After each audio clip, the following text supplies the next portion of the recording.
بہت سے لوگ دعائیں مانگتے ہیں اور جلد نہ قبول ہونے پر کہتے ہیں کہ ہم نے تو بہت دعائیں مانگی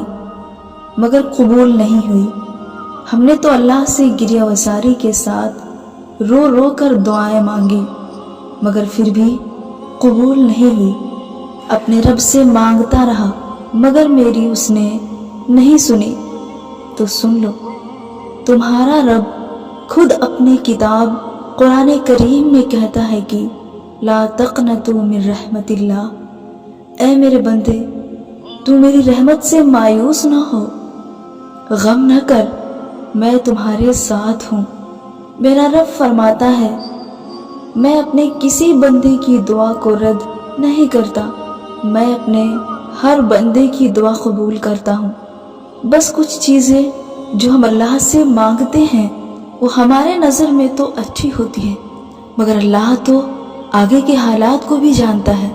دلوں کے بھید کو جانتا ہے، تو اسے معلوم ہوتا ہے کہ جو ہم مانگ رہے ہیں وہ فیوچر میں ہمارے لیے اچھا نہیں ہے، اس لیے وہ ہماری دعا رد تو نہیں کرتا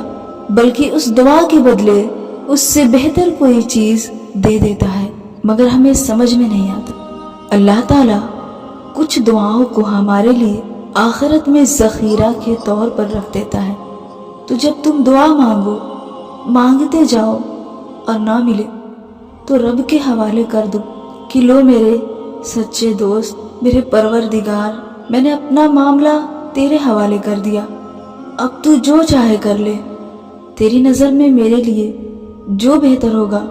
تو جو دے دے گا میں وہ لے لوں گا۔ تو پھر اس وقت اللہ بھی اپنے بندوں کی خواہش کے مطابق جو وہ چاہتا ہے دے دیتا ہے۔ بندہ جب تک مانگتا ہے پھر تھک کر اللہ کے حوالے کر دیتا ہے، تو اللہ بھی اس وقت سوچتا ہے میرے بندے نے اپنا معاملہ میرے سپرد کر دیا ہے، اور پھر وہ اپنے بندے کی خواہش کے مطابق اس کو دے دیتا ہے جو اس کا بندہ چاہتا ہے۔ تو رب کے حوالے اپنی دعاؤں کو سونپ دو، اپنے معاملات رب کے حوالے سونپ دو، پھر دیکھو اللہ تعالیٰ کی طرف سے کتنا جلدی تمہارے لیے کن ہوگا، اور پھر وہ فیکن کی شکل تبدیل کر لے گا اور تم سوچ بھی نہیں پاؤ گے۔